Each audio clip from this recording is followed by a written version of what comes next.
I started doing things that would challenge the viewer's visual perception when my father started losing his vision.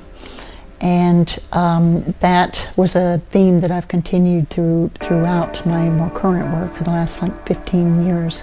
I am now using light and color to create a physical object out of an immaterial presence.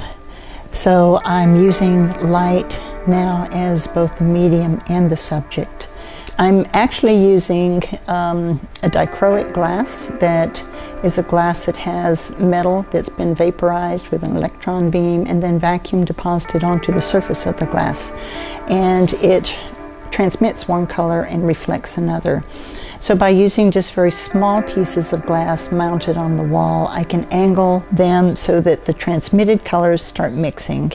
The reflected colors I can mix, and then I can mix the transmitted and reflected colors through each other to create more colors.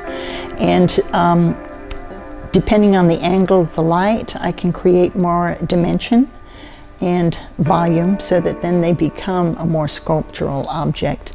And when the lights are not on, then they're not present. Their physical manifestation is gone. The colors and the forms are non-representational. They don't really mean anything. It's more of a response that I have to what's going on around me. I listen to music, and then that can influence the structure of what I'm doing. The colors may get more erratic and chaotic when I'm listening to jazz.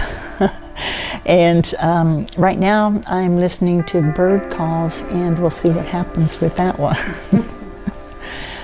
A few years ago, ArtPace very generously gave me a travel grant to go see the Museum of Light. And when I went there, I loved the landscape, I loved the people. They were very wonderful to me.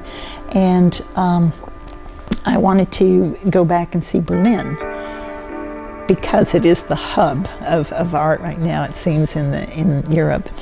And this was an opportunity for me to apply and try to see if I could get away to Berlin and experience the culture and look at the art, because there is so much wonderful art there.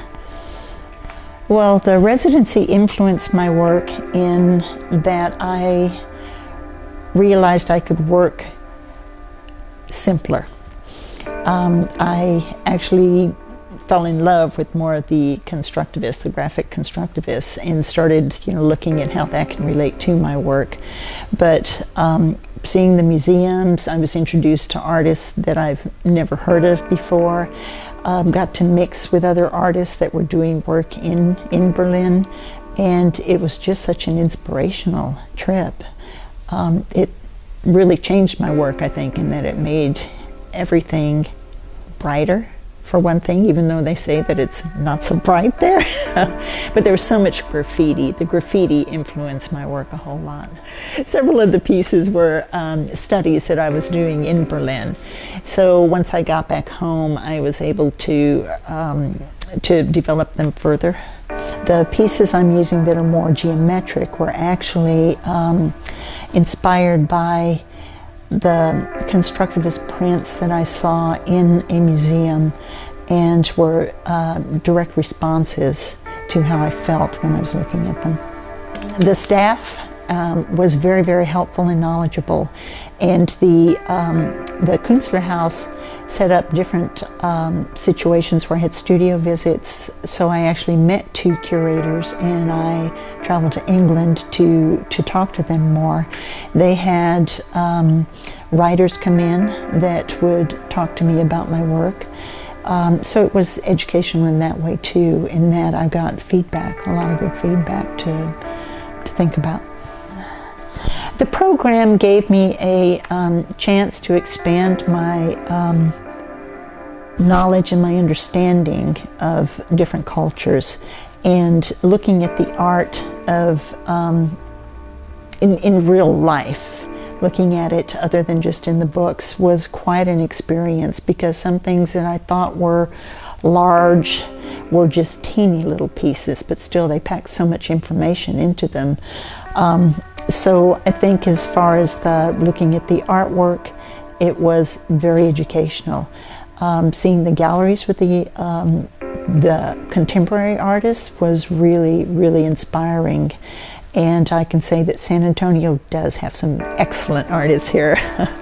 And I would encourage anybody that is interested in doing this residency to apply.